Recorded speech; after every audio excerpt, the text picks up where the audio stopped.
faster than fast, quicker than quick. I am lightning. Hey, Lightning, you ready?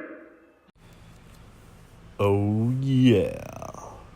I have to stop the video because I can't have copyright issues, so I'm just gonna let this play and I'm gonna talk. Today I'm doing a video essay about Cars 2006, the all-time classic, one of my favorite movies ever.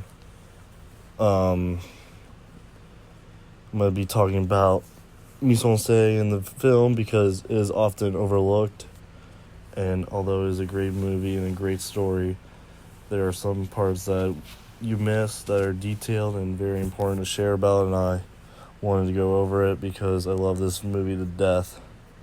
So let's just get right into it. Cars might look like a simple animated story about fast cars and flashy races, but underneath the hood is a thoughtful story about purpose, identity, humility. One of the most powerful ways the film communicates this transformation is through the use of mise-en-scène, especially the contrast between two key locations. You got the sleek racing world and the forgotten town of Radiator Springs. So we got, Lightning McQueen on the racetracks. We got right here, the first act of the movie. McQueen is in this world of constant noise, speed, artificiality. The mise-en-scène here is clean, commercial, bright lights. As we see here, enormous jumbotron that's cut out, but it's there. Cheering fans, sponsors that are on the side, on chick kicks, in the dugouts or whatever. The racetrack feels, synthetic and impersonal.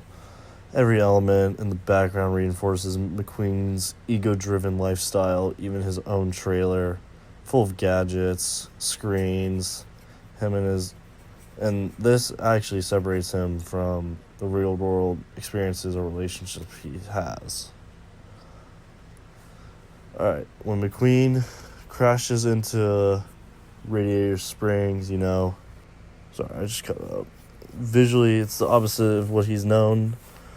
Town's mise-en-scène is dusty, slow, nostalgic, roads are cracked, neon signs are flickering, buildings are small and spaced apart. There's a sense of abandonment, but there's also authenticity. Unlike the perfectly polished racing world, this town feels lived in and human, even though the characters are cars.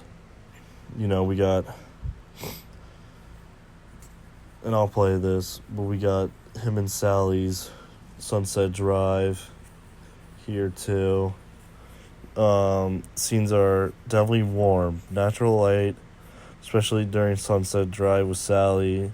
The lighting choices are often tone, calm, and bring intimacy and some reflection into it, I would say. And Doc's garage, let's go to that. It's another piece of mise-en-scène that we miss in the film, that we will sometimes often overlook. It's simple, filled with old trophies and tools, a space built on legacy, not glory. Even the Route 66 montage uses grainy textures and warmer fillers to create that nostalgic tone. The design elements reflect and reinforce the film's theme, the value of past and wisdom that comes from experience. Through the environment, the film gently teaches McQueen and the audience that slowing down can lead to real growth. Alright, we're coming to an end, but by the end, Radiator Springs is revitalized, but it's not flashy. It's a small, warm, and genuine town. McQueen, too, hasn't changed what he does. He's changed what he values, I would say. The mise-en-scène reflects the character arc by staying grounded in authenticity while I'm just going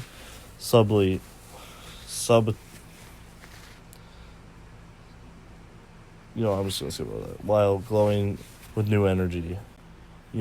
Cars may be about speed, but the mise-en-scène that quietly slows us down is what really makes this film authentic.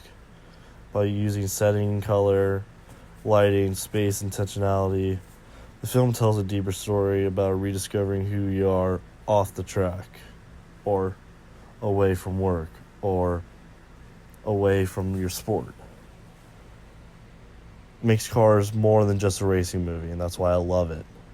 It's a film about the road back to yourself. McQueen in this film, as many of you have probably seen, he goes to Radiator Springs. At first, he's high ego driven. He doesn't really care about the town or the people. He just wants to be the best racer he could possibly be.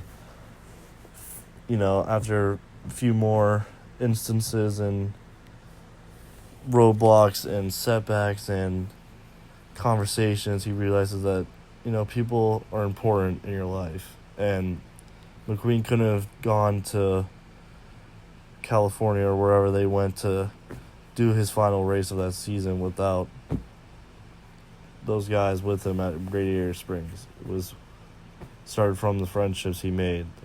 That's why he's the racer he is in Cars 2 and 3. So, you know, like I was just talking about, the Mise-en-Scène mirrors character growth. I just explained how early he was confined, ego-driven, he opened up.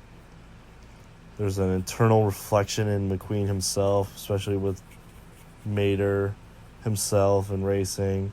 And then we see at the end of the movie, you know, this is what McQueen is really all about, you know, true friendship over self-earnings, I should say, because, you know, anybody like Chuck Hicks, for example, would just finish that race and be like, yeah, I'm done, I'm out of here. But McQueen is different.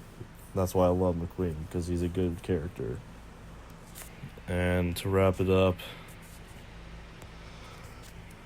you know, we got the credits. Obviously, I'm going to credit Cars because that's where I'm getting some of my visuals from. Also, I do have music, but I'm not going to include it because I don't want to get copyrighted. And lastly, you know, gotta include the film art. This is what Mise-en-Scène is all about. It's all about films, camera angles, you know, setting, character development. I mean, it's literally all of it. It's all of it. So, I'm glad I could go over it today. Hopefully, this was a fun video to watch. I know it's a little long and kind of boring, but hope you enjoyed. Thank you.